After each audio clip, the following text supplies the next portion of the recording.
तस्लीम एक मर्तबा नमाज मगरिब के बाद मस्जिद नबवी के कोने में बैठकर रो रहे हैं। हुजूर की आंखों में आंसू हैं।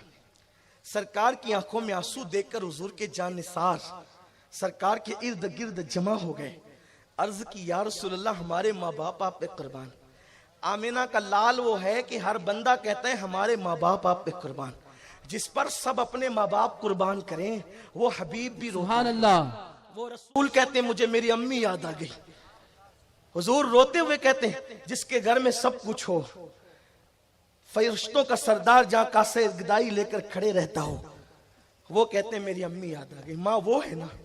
हुजूर को माँ याद आई। कब याद आई? 53 साल के बाद।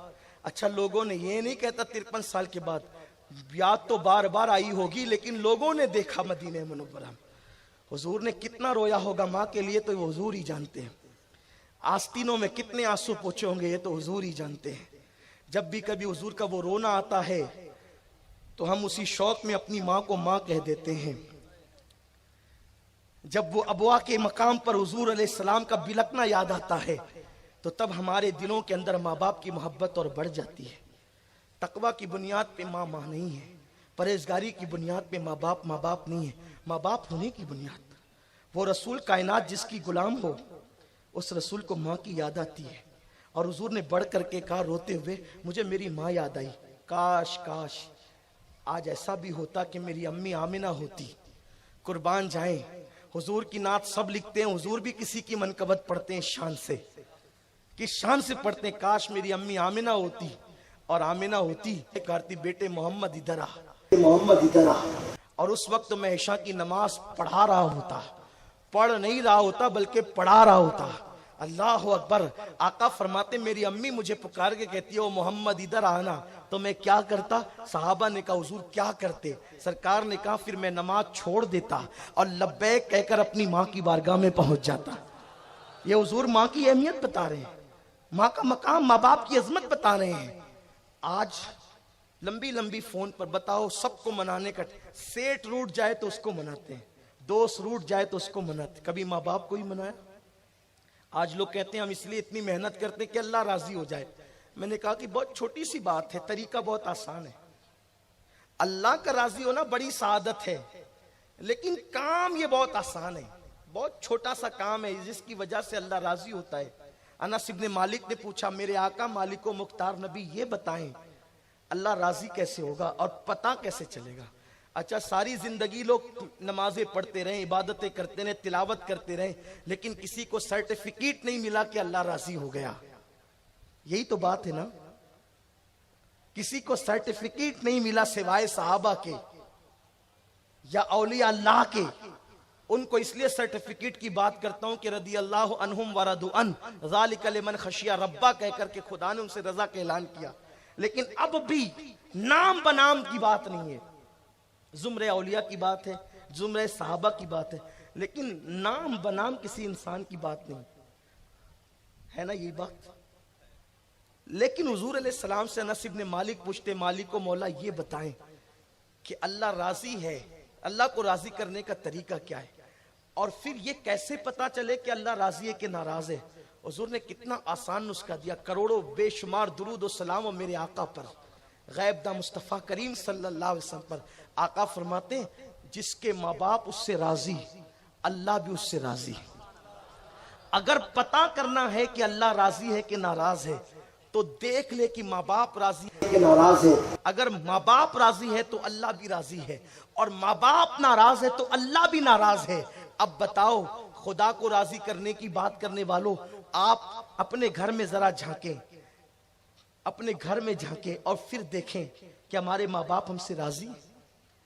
एक दिन में 50 मरतबा माँ बाप का दिल दुखाने वालों, माँ बाप को अज़ियत पहुंचाने वालों, अगर माँ बाप राजी है तो अल्लाह राजी है। हुजूर ने सर्टिफिकेट दे दिया। और अगर बिल फर्ज अल्लाह ना करे, सुन्नी इज्तिमा में अपने कारोबार को छोड़कर, ऐशो आराम को छोड़कर आने वालों, अगर अल्लाह ना करे तुम्हारे माँ बाप तुमसे नाराज है तो आज ही लौटने के बाद फौरन उनको राजी कर लो। इधर वो राजी होंगे, उधर अल्लाह राजी होगा। रब की रजा उनकी रजा पर है और माँ बाप को राजी करना कितना आसान है, कितना आसान है। अरे अगर वो नाराज हो जाएं, उनके गले लिपट करके कह दो तुम मुझसे राजी हो कि नाराज, फौरन राजी हो जाते। उनके मुंह में कोई लुकमा डाल दो तो उनको कितना अच्छा लगता है। उनके कदम चूम लो। मेरे आका फरमाते जन्नत का दरवाजा चूमने के मुतरादिफ है।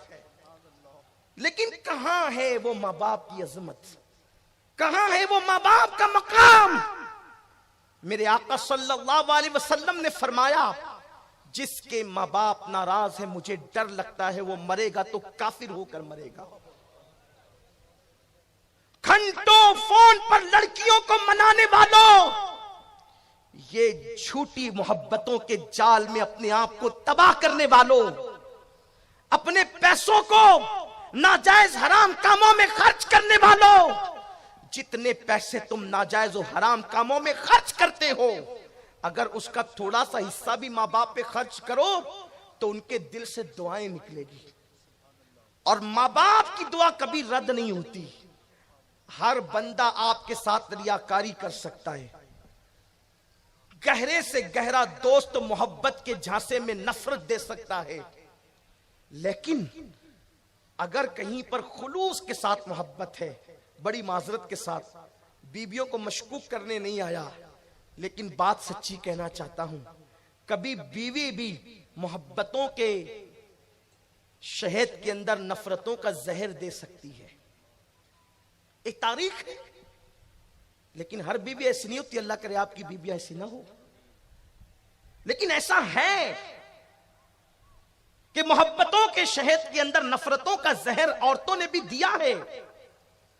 अगर कहीं पर खालिस मोहब्बत इस दुनिया में मिलेगी तो वो माँ बाप के पास मिलेगी। एक माँ जो अपने पेट में बच्चा रखती है, कितनी तकलीफ होती है। जैसे जैसे दिन गुजरते हैं उसकी तकलीफ बढ़ती है, लेकिन वो कभी ये नहीं कहती कि ये कहां से मिल गया, बल्कि उसकी तकलीफ बढ़ती है तो उसकी खुशी भी बढ़ती जाती है। जिसने तेरी खातिर इतनी तकलीफों को खुशियों से सहा, जब वो बुढ़ापे की मंजिल को पहुंचकर बीमार होते हैं तो तू कहता है कब मौत आएगी। माँ बाप की मौत में तेरा कितना बड़ा नुकसान है। माँ बाप की मौत में ए मुसलमान तेरा कितना बड़ा नुकसान है। अगर हज करना हो तो मैदान अरफात की तारीख का इंतजार करना पड़े।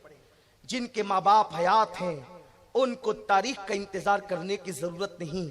मोहब्बत से माँ का चेहरा तक लें और फिर डाउटफुल हज नहीं, मेरे सादिक और मजदूक नबी ने कहा मकबूल हज का सवाब पा, मकबूल हज का सवाब पाले। आज मेरी कौम के जवान दोस्तों पे खर्च करते हैं। अल्लाह के हबीब सल्लल्लाहु अलैहि वसल्लम फरमाते हैं कयामत की निशानियों में से एक निशानी ये है कि लोग अपने दोस्तों पे खर्च करेंगे, माँ बाप पे खर्च नहीं करेंगे। आज वो वक्त देख ले। इसी हदीस को पढ़ के गुफ्तगू खत्म करता हूं, क्योंकि इशा हमें टाइम पर पढ़ना है और वक्त पर इज्तिमा खत्म करने की कोशिश करना। इस पर बात सुन ले गौर से। आका फरमाते क़यामत की निशानियों में से एक निशानी ये है कि लोग दोस्तों पे खर्च करेंगे, माँ बाप पे खर्च नहीं करेंगे। पिकनिक पर जाते हैं, चाय के लिए पैसा देने की बातें बढ़कर देते हैं, देना चाहिए। दोस्तों पे खर्च करना भी सदका है और बहुत बड़ी नेकी है। लेकिन उन लोगों की बात कर रहा हूं जो माँ बाप पे नहीं करते और वहां करते हैं। जो माँ बाप पे करते हैं और दोस्तों पे भी करते हैं, फिर उससे बढ़कर जन्नत का हकदार कौन है? जो दोस्तों को खुश करे। आका फरमाते दोस्तों की खुशी जन्नत की राह है। लेकिन यहां माँ बाप को डांट करके आया, माँ बाप को देता नहीं और दोस्तों पे खर्च करता है। आका करीम की बारगाह में एक जवान आया, शिकायत की हुजूर मेरा बाप बुढ़ा हो गया है, मैं जितना कमाता हूं मुझसे छीन लेता है। हुजूर की बारगाह में मुकद्दम आया, सरकार ने कहा इसके बाप को बुलाओ। उसके बाप को बुलाया तो उसका बाबा लकड़ी टेकते टेकते आया। सरकार ने कहा तुम्हारा बेटा ऐसा कहता है, क्या बात है? उसने कहा आका जब ये बच्चा था और मैं जवान था, मैं जितना कमाता था इस पे खर्च कर देता था। मैंने कभी इस पे खर्च करने में कोताही नहीं की। और आप भी बाप हैं, हम भी बाप हैं, हम समझते हैं बच्चे अगर किसी चीज का मुतालबा करें तो हम फौरन उसको पूरा करते हैं। बच्चों की बात जहन में आती है, याद आती है, बार बार रह रहकर कचौके देती। कोई फरमाइश कर ली तो उस वक्त तक बात जहन में रहेगी जब तक कि पूरी ना कर दे। आप भी करते हैं, हम भी करते हैं, सबकी बात है, सब बच्चे वालों को पता है। अस्की हुजूर जब ये जवान था तो मैं इसकी हर बात पूरी करता था।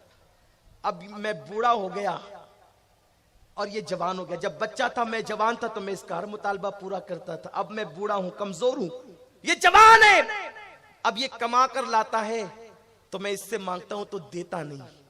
हुजूर अलैहिस्सलाम की आंखों में आंसू आ गए और सरकार ने फरमाया कि ऐ बूढ़े, जिसने तेरी शिकायत सुनी है, जिन जिन पत्थरों ने भी सुनी है, वो सब तेरी बात को सुन के रो रहे हैं। हुजूर से इश्क का दावा करने वालों, नातों की महफिल में नात खानों पे नजराना लुटाने वालों, कव्वालों की महफिल में कव्वालियों की महफिल में कव्वालों पे नजराना लुटाने वालों, पीराने तरीकत को लिफाफे भर भर के देने वालों, अइम्मा किराम को देने वालों, हम मना नहीं करते कि नात खां को मत दो, हम मना नहीं करते उलमा को मत दो, लेकिन आपसे पूछना चाहता हूं, अगर इश्क के दावेदार हो तो इस हदीस मुबारक को से सबक लो। जिसके माँ बाप रो दे, माँ बाप के रोने पर सिर्फ माँ बाप नहीं रोते बल्कि नबियों का इमाम भी रोता है। हमारे रसूल आज भी जिंदा है। अगर तूने माँ बाप को रुलाया तो कैसा आशिक रसूल, तूने अपने माँ बाप को नहीं, अपने नबी को रुलाया है, अपने रसूल पाक को रुलाया है। आप बताओ, माँ बाप के लिए कितनी कुर्बानी देने की जरूरत है। माँ बाप जिस चीज से रोक दे रुक जाओ, जिस चीज का हुक्म दे अमल करो। शर्त यह है कि वो गुनाह का काम ना हो, वो कुफ्र शिर्क की बात ना हो, वो इस्लाम और शरीयत के खिलाफ ना हो। आका ने फरमाया, ओ बूढ़े, तू तेरी बात जिसने सुनी सब रो पड़े। और आका ने फिर उस जवान से कहा, ए जवान, तू भी तेरे बाप का है और तेरा माल भी तेरे बाप का है। बाप को हक है खर्च करने के लिए, बाप को हक है, इख्तियार है, आपके माल से वो जितना चाहे खर्च करे। आप कमा के लाए वो पूरा छीन ले, बाप को हक है, आप कुछ नहीं कह सकते।